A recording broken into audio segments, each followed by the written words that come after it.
So for anyone who watches my channel on a regular basis, there are two things in solo play that I struggle with.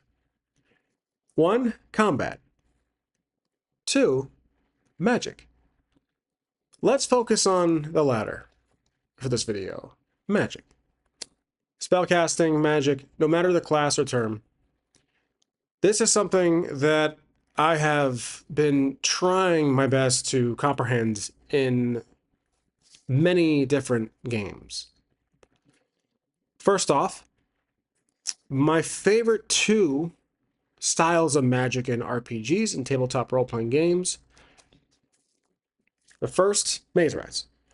Not only is this one of my favorite games, I love the method of creating magic. It's always random, and it's based on rolling on tables. So if you have used Maze Rats before, you know about this page right here. This game is notorious for being used for solo play. Not just the rules itself, but often the tables separately. And every time you use a spell, you make a new one. And they are all random based on two things: the effect and form, whether it's physical or ethereal. And on top of that, there's element and form. That's where you roll on all these tables based on your results. And you can create and comprehend, interpret the results to create a very unique spell. So practically infinite. I love that freeform magic.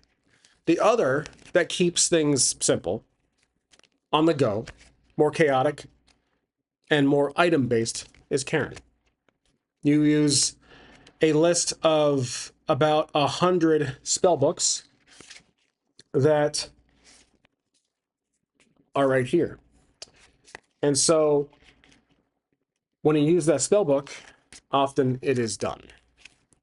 And you have to go looting, dungeon crawling for more. Now, despite these two positives for me in the world of magic, in role-playing games, for some reason I just often struggle. I don't know why. It's just something that I've noticed the past 6 months, year. When I tried, it's ironic too, because I love playing RPG solo. I prefer it. And that's a whole separate video. I would talk about why I prefer solo over group play. But for me, it's a struggle. I don't know why. It's going to probably have some viewers question why. Like, why are you struggling? Just read the rules. Some viewers may say that they prefer magic, and some probably don't. I have been leaning in the camp that don't prefer to use magic anymore. That's why in my recent videos I've been kind of steering away from it, which I would agree takes away from the enjoyment factor in the concept of playing a role-playing game. You are escaping your reality to play something that's fantasy, that has these otherworldly elements that you can control, and that is completely understandable and agreeable. But if I'm myself, again, this is all my personal opinion, I welcome your thoughts and opinions on how you prefer and treat magic in your world setting and or game. For me, I feel that it's become a slight burden. It is encumbrance. It's that 2-slot in Karen that becomes a burden, an encumbrance. Because in Karen you can have 10 items, and there's the heavy load. It's 2, it takes up 2 slots. It's a problem. So, with that aside, there are games that don't have magic. My other favorite system is Chronica Fedalis, that has magic very, very minimally, to the point where it's a superstition or it's a rumor, but magic practically does not exist. It is a grounded reality, grounded fiction, where any mention of magic is just it's just it's a rumor, it's a superstition, it's a curse, it's a scare, it's a tactic by people who are very clever, smart characters in the background, that work in the shadows, that kind of stuff. but it's not real. It's not in front of your face. It's not like, all right, firebolt, firebolt. It's not like that. So that's why I kind of like that, games like that. And then there's the big games like D&D 5e or other systems that have magic in the core system. It is a big part, and there are different degrees. You have high fantasy, you have low fantasy. So high fantasy music magic is extravagant, eccentric, colorful, powerful, out there. Low fantasy magic can be chaotic, rare, circumstantial, hard based in artifacts not being able to conjure by spellcasters. They don't exist anymore, stuff like that. And it also obviously depends on the setting. So like, you know, this AI slopper in the background can have magic be rare, or it can be such a common thing a toddler can do it. So I understand the degree varies based on the setting, but also how much the game allows it to work, allows it to be used. So that's why there are times that I may steer away from systems that have a big component of use in magic, which is another reason why I've been using, ironically, Fighting Fantasy. I keep it close by because I'm still working on a campaign. My recent point crawl. Fighting Fantasy magic is often, I think, this is the introductory role-playing system. If I recall correctly, it's more so down to the actual weapons and items. It's not, there is no like coherent magic system in this version of Fighting Fantasy. There is a magic mechanic in Advanced Fighting Fantasy, which I do have shipping in from DriveThruRPG, which finally got printed. And I'm intrigued to talk about that in a coming video.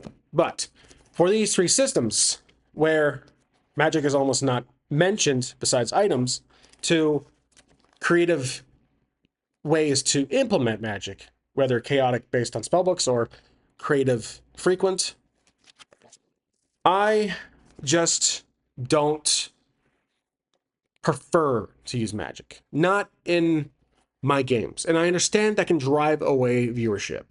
I'm okay with that. When you play solo, you need to play it comfortably for yourself. You can challenge yourself. You can go out and learn new games, and you can try to use magic. But if it becomes a struggle or a chore, it will take away from the experience. And some people prefer that. Some players will prefer the challenge. They will want to use magic, or any mechanic that they disagree with or don't like, they will try it. And they'll get better at it. Maybe I haven't been doing good enough. Maybe I haven't been practicing using the magic in games quite enough. I mean, I just avoid it subconsciously. Again, this is a very debatable topic. And I completely understand why it's controversial to say that, or it's more ironic to say that I don't prefer to use magic in my tabletop role-playing games, in my sessions, because that's literally like a huge staple since the 70s, since D&D was conceptualized. It's like magic was a huge part of that. Almost everybody who plays role-playing games, tabletop role-playing games, knows magic exists in that setting, in that game mechanic. It's a rule. Obviously, there's a fraction of games that don't have magic. They're more grounded. But it is just my opinion, and I think if I mostly keep it non-existent in my videos or sessions, I will continuously enjoy my sessions. My experience, my solo RPG experience, as I often call it. And that's good. I want that. This is my channel. I feel like I should be able to make the videos as I please. But it doesn't mean I have to completely ignore the possibility of using magic in my sessions. That's why there are times I try it. I have my characters or a character use magic to an extent. And whenever I do, I feel like it's low fantasy. It's not the high, extravagant, colorful, powerful, or obvious face value of magic. But it's going to be often rare, circumstantial, deadly, chaotic, and possibly likely going to fail.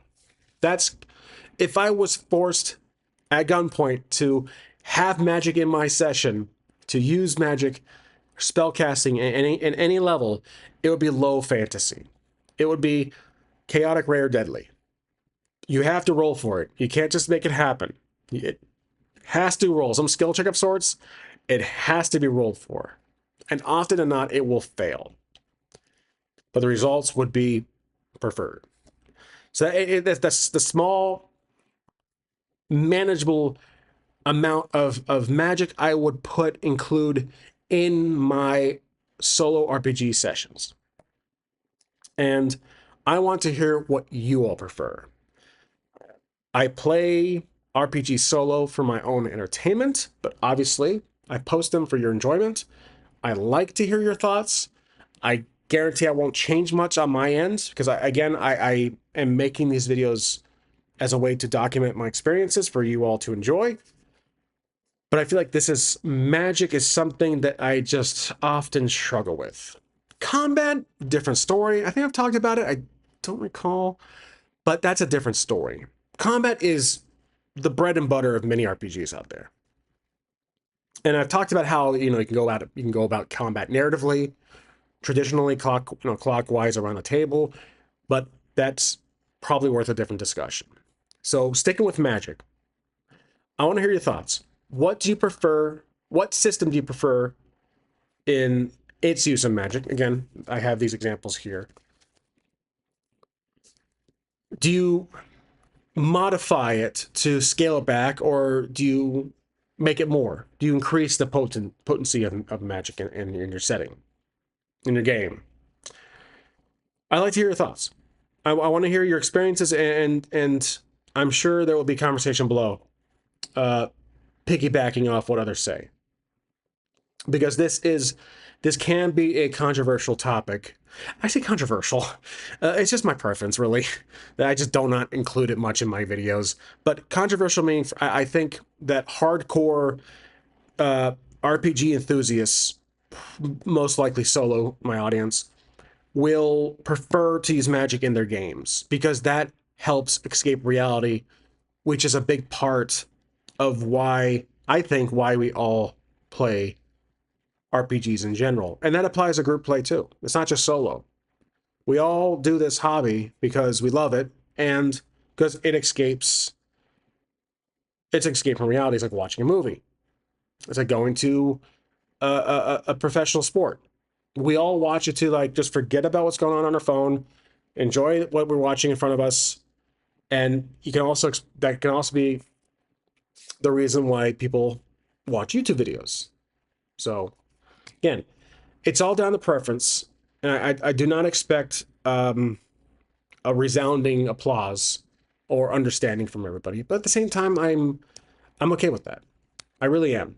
So I'd like to hear your thoughts just on your experiences with magic in your games, and that's really it. That's I don't know what else to say. I kind of incoherent, informal video as always, but I feel like it's worth a mention. I really do, especially recently. My videos, I've noticed magic's been toned down a bit, where it's just mostly weapons, fighting monsters, etc. And that's the other contradiction. Like, magic is low, but there are these creatures and monsters that I still maintain and keep in my games, in my solo RPG videos. So there's another irony for you. That's it, guys. I will see you all next time. Thanks for watching.